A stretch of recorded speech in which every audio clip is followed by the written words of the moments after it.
ज्यादा टाइम नहीं है, जाके बात कर ला। जा।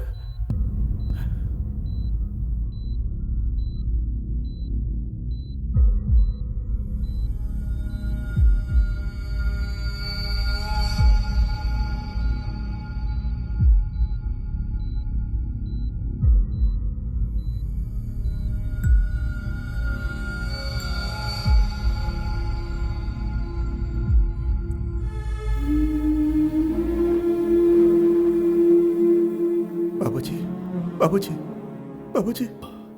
रोवा मत बिटवा, तहरा हमेशा खुश रहे के चाहिए। नहीं बाबूजी, हम मर जाए ना, गलत बा। केहू भी केहू के जिंदगी भर साथ ना रहेला। हमार साथ यहीं तक रहा बेटा। ऐसा बात मत करी। फिर कहूँ न कहूँ, कबो न कबो हमरा हमरा माफ कर दो बेटा। ऐसा बात मत करी, हमरा के डर लगा था।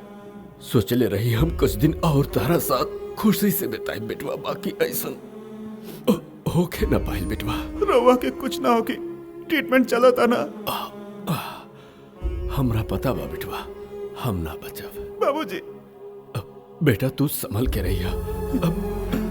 बस स्टॉप के पास जे कुछ भी भइल अब देखत रहनी। वो सब आप कहे बता रहल बानी? हमरा पता बा बेटा, तोहारों में कोनो गलती नहीं है। बाकी ऐसा लड़ाई झगड़ा ना चाहिए बेटा, समझ गईला ना?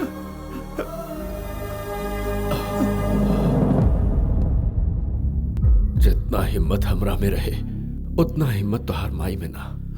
ओकरा यकीन रहे कि तू जरूर रही बा, तू अके हालत में ना देख पाई बा। 5 मिनट पहले ही माई, माई, माई, माई। वो हमरा बारे में ना पूछलस ना, वो तोहरा के पसंद करेला। माई।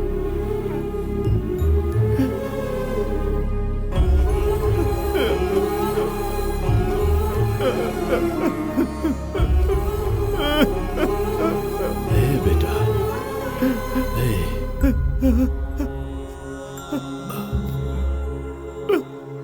माई, बाबूजी। रो मत बेटा, हमरा से एगो वादा कर बेटा। बोली बाबूजी। जितना दिन जियबा खुशी से रहबा। रहुआ बिना कैसे जियो? हम तोरा से कबो कुछ न मांगली।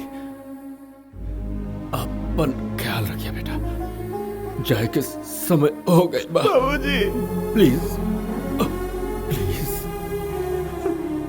बाबूजी। हमरा से वादा कर। वादा करा बेटा। का हो गई सब बाबूजी? हंस ना। नहीं हंस। कृष्ण मूर्ति, फादर ऑफ अभी।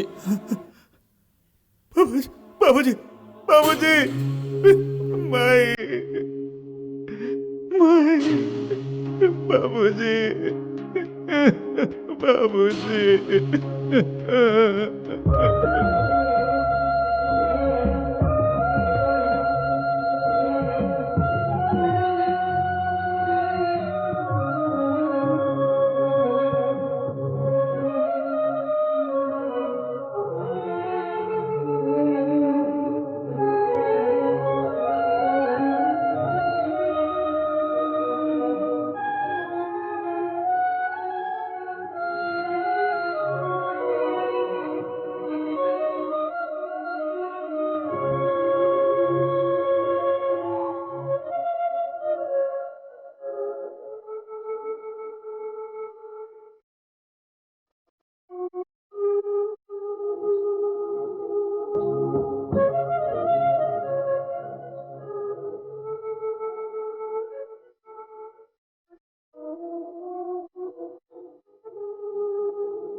अगला दिन मोरे सुभाष घरे आई।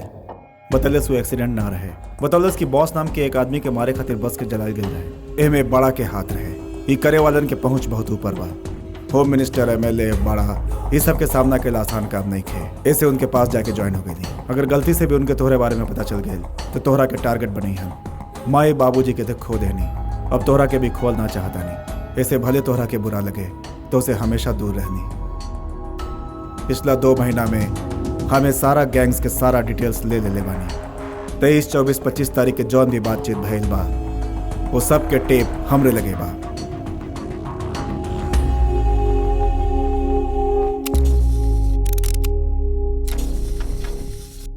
हाँ बड़ा, कल सीएम से मिले आ रहल बा, लेकिन उस सीएम से ना मिल पाई। वो वापस गांव लौटे वाला बा। अपन आदमी बस ड्राइवर के फिक्स करके ट्रेवल एजेंसी से नो ऑब्जेक्शन सर्टिफिकेट ले फॉरेंसिक रिपोर्ट खातिर वो एरिया के पुलिस स्टेशन के सीआई के 1 या 3 पेटी दे के ओकरा खरीद ला। ई विषय में अब कोनो प्रॉब्लम ना होके के चाहिए, एकदम क्लियर चाहिए। रात के 8:30 बजे बस अड्डा से बस निकली।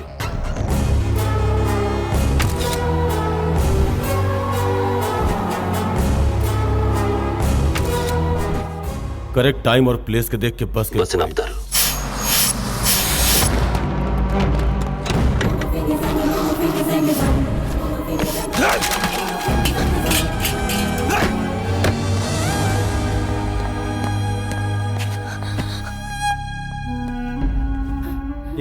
तोर बड़ा के पास जाए के पर्पस सॉल्व हो गई। एकरा में के बा पता चल गई बा। अब हमनी के आगे के बारे में सोचे के बा। आगे हम सब कुछ संभाल ले।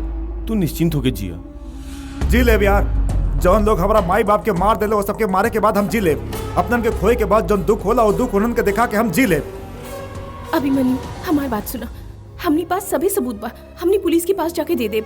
तो हर कदम पर ढेरों मुसीबत आई। वो बड़ा केहू मामूली इंसान नहीं खे। अगर ओके पता चल गई था। हाँ यार, अगर तोहरा कुछ हो गई तो जनता के हिसाब खातिर, राशन कार्ड खातिर हमरा के जेल पसंद नहीं खे। ये पुलिस कानून का हमरा के मतलब नहीं खे। हम इतना दिन तक जिली तो खाली अपना खातिर। अंजलि प्लीज, हमार माई बाबूजी बूढ़ा होके या बीमार होके ना मरलन, जिंदगी भर हमरा खातिर मेहनत केलन। और जब बेटा के समय आयल कि उनके खुशी देवे तो केहू उनका के मार देहलस। हमरे माई बाबूजी के मारे वालन के जब तक हम मार ना दी हमरा आत्मा के शांति ना मिली। और अब जौन हो की वो महायुद्ध बा। सुना, आज होम मिनिस्टर के यहाँ गेट टुगेदर बा। वो सब लोग वहां आई हन। आज सब कुछ खत्म हो जाए, तैयार रहिए। अंजलि, हम कोनो गलत काम नहीं के करत, शायद तू समझ सकेलू। बहुत बढ़िया बा, अली बाबा 40 चोर के जैसन। चला सब जनी, अब तो टाइम हो गया बा।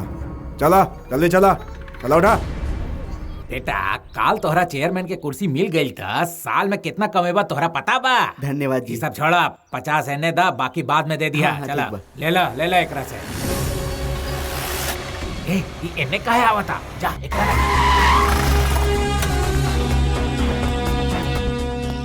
का बेटा, एने कैसे आइल भाई? तोरा से कामा भीतर आवा। पार्टी के लोग आइल बाड़ा, कुछ इम्पोर्टेंट मीटिंग चला था। तू अंदर जा, जाके कॉफी पी ले जा। आजा। ये हमार भाई बाड़न, इम्पोर्टेंट काम बा बोला था। रवा लोग जाए। हाँ बोला बेटा, बड़ी अर्जेंट में अंदर बुलावले। का बात? चोरन के राजा एगो पिक्चर बा। हाँ। भैया देख के बताइबा कि कैसन बा। चोरन के राजा? हाँ। हीरो कौन बा? बोली ना, चोरन के राजा।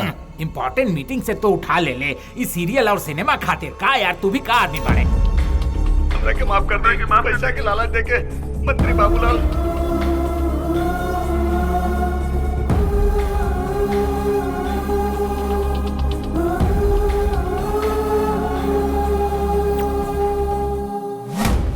का चाहिए?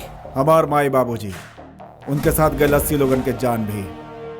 उनका जाए के बाद हमार नींद, दिन रात बहल हमार आंसू। बात हो रहे लगे, बात हो रहे लगे। अगर तू लोग चाहता कि बीवी बच्चा और अपना पोता के देख सका तो तू लोग बाहर चल जा। Out out. बड़ा बाबूलाल और ओकर आदमी 5 मिनट में मरे वाले बाड़न। के बड़े रे तू? जौना बस में आग लगवैले रहला में अपना माता पिता के खोए वाला अनाथ अभिमन्यु उर्फ पवन फ्रॉम ऊटी। सीटी अपन बात ओल्ड का न्यू का बड़ा या छोट कुछ ना हो खेला। कहाँ बड़े थे? जितना बेताबी से तू हमरा से मिलल चाहता रहा उससे ज्यादा बेताब हम बानी। आ जाओ। क्रिएटिविटी होके तो हमार केहू कुछ न बिगाड़ सकेला। तहरा रख के हर हर महादेव नियन फिल्म बनाई हम। हमरा हीरो के रोल मिली का? तोरा के ना मिली रे, बाकी हम देहब ना। तोरा लगे पैसा बात तब एगो चैनल खोल के ओकरा के कहां से कहां लेके जाए हमहू ना जानेला। अरे इतना स्पीड से केने जा रहा बड़े? झटका लागल का? इतना दिन से हम यहाँ तोड़ डर से बानी का? हम अपन अभिमन्यु के कारण बानी यहाँ। बेकार में गोली वेस्ट करबा, आगे तोरा काम में आई। चल जा। चल स्क्रिप्ट लिखा तानी।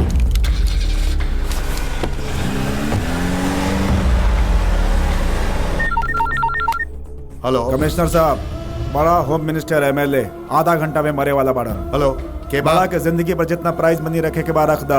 हम 2 महीना से पगार ना ले बानी, आके ले ले। हेलो के बा हेलो कंट्रोल रूम।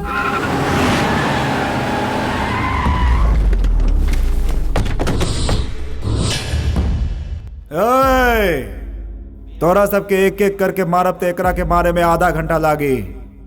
ये आधा घंटा तक जियल चाहबा कि मरल चाहबा?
हमरा और तोरा खातिर बस 2 ही रास्ता बचल बा, या जिया चाहे मरा। माई बाबूजी के मौत के बाद दोनों हमरा खातिर एक्के बा।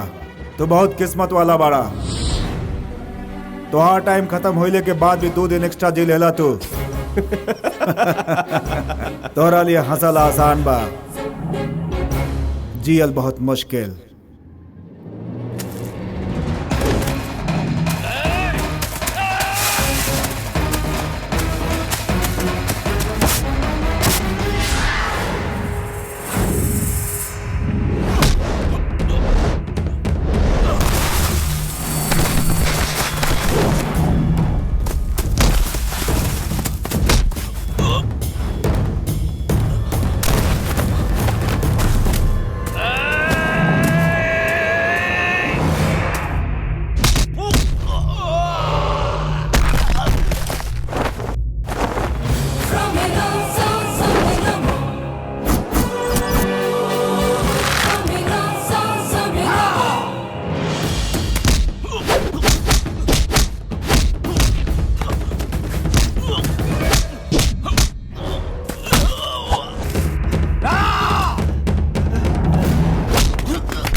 जल्दी तोरा पास भेज रहल बानी। माई के भी बता दिया। माई, हम तोहर पता ले रहल बानी। अभिमन्यु उसका नाम कृष्णमूर्ति।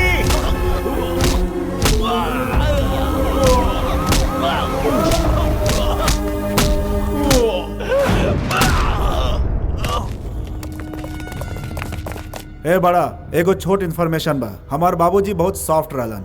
हमरा माई के त ना जानेला। चमड़ी उधेड़ दी तोहार, ऊपर जाइबा तो सब पता चल जाई। ये सब का है? ओकरा के रहुआ मारब तो ड्यूटी होके, हम मारब तो जिम्मेदारी होके। ई सीढ़ी देख के समझ में आ जाए ई अरे एक आदमी का अकेले बाड़न। ई सीढ़ी एक सबूत बा।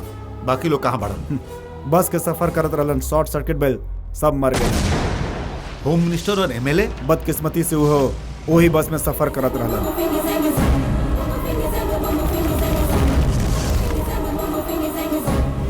ई मर गइल बा दुनिया के बतावे खातिर। एकरा लाश के शहर में ले जा। अगर ई ना हो सके तो एकरा के ओह में फेंक दा।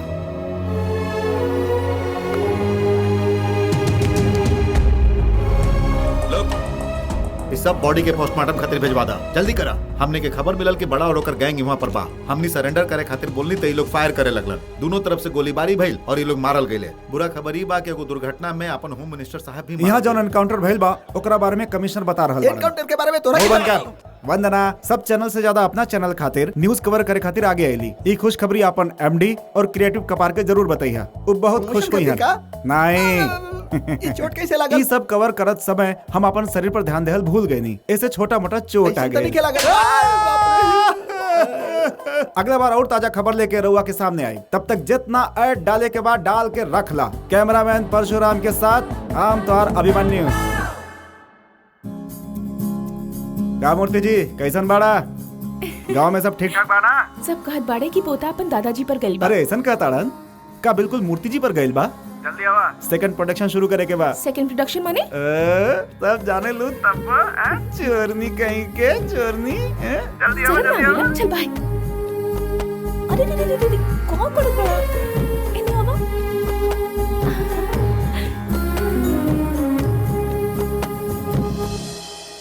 अरे अभिमन्यु, कितना बार बोली अरे के बात मत कल करा। एक बार में बात समझ में नहीं आवे लगा। अगर तोरा से काम नहीं के होत बा तो सब बंद करके बैठा। खाली फोकट पेट दिखा के ऐसा चिल्लाई मत करा, समझला? ई हमरा के तो नहीं के सुना रहल बा।